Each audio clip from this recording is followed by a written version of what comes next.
സർവശക്തനായ ദൈവത്തിൻ്റെ അതിപരിശുദ്ധ നാമം അതിയായി മഹത്വപ്പെടുമാറാകട്ടെ.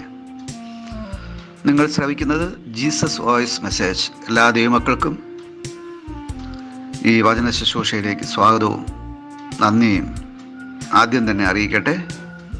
അല്പസമയ ധ്യാനത്തിന് ഒരു വചനം നമുക്ക് വായിക്കാം. വിശുദ്ധ യോഹന്നാൻ എഴുതിയ സുവിശേഷം അധ്യായം 1 വാക്യം 18. ദൈവത്തെ ആരും ഒരു നാളും കണ്ടിട്ടില്ല. പിതാവിൻ്റെ മടിയിലിരിക്കുന്ന ഏകജാതനായ പുത്രൻ അവനെ വെളിപ്പെടുത്തിയിരിക്കുന്നു. കർത്താവിൽ പ്രിയരെ, നാം വായിച്ചു കേട്ട വിശുദ്ധ യോഹന്നാൻ എഴുതിയ സുവിശേഷം 1 അധ്യായം 18 വാക്യത്തിൽ സർവശക്തനായ ദൈവത്തെ അഥവാ പിതാവായ ദൈവത്തെ വെളിപ്പെടുത്തിയ പുത്രനാം ദൈവത്തിൻ്റെ പ്രത്യക്ഷതയാണ് നാം കാണുന്നത്. ദൈവത്തെക്കുറിച്ചുള്ള നമ്മുടെ അറിവും ധാരണയും പലപ്പോഴും ഒരു കുഞ്ഞ് ചിന്തിക്കുന്നത് പോലെയാണ്. കുഞ്ഞുങ്ങളുടെ മനസ്സിൽ പലപ്പോഴും വരാറുള്ള ചിത്രങ്ങൾ വികലമാണ്.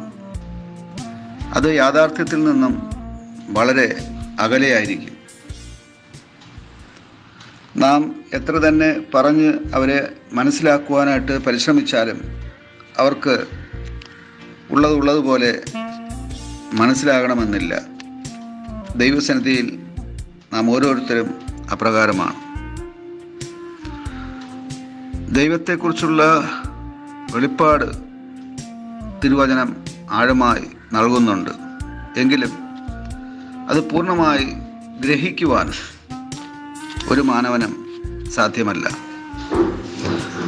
മോശയോട് ദൈവം മുഖാമുഖമായി സംസാരിച്ചുവെങ്കിലും മോശയ്ക്കും ദൈവം അവ്യക്തമായ ദർശനമാണ് നൽകുവാനിടയായത്. നമ്മുടെ ഗ്രഹണശക്തിക്ക് പരിമിതികളുണ്ട്. യേശുക്രിസ്തുവിൽ വെളിപ്പെട്ട ദൈവസ്നേഹം ഉൾക്കൊള്ളുവാൻ അത് പൂർണ്ണമായി ഉൾക്കൊള്ളുവാൻ നമുക്ക് കഴിവില്ല. വളരെ തുച്ഛമായ അളവിലാണ് ദൈവസ്നേഹത്തിൻ്റെ ആഴം ഗ്രഹിക്കുവാൻ നമുക്ക് കഴിയുന്നത്. ഉദാഹരണമായി, നാം കണ്ടിട്ടില്ലാത്ത ഒരു മനുഷ്യനെക്കുറിച്ച് കുറേയൊക്കെ കേട്ടിട്ടുണ്ടാകും എന്ന് സങ്കല്പിക്കുക. എന്നാൽ നാം കേട്ട വ്യക്തിയെ നേരിട്ട് കാണുമ്പോൾ തികച്ചും ആ മനുഷ്യൻ നാം കേട്ടറിഞ്ഞതിലും വ്യത്യസ്തനായിരിക്കും. അതുപോലെയാണ് ദൈവവും.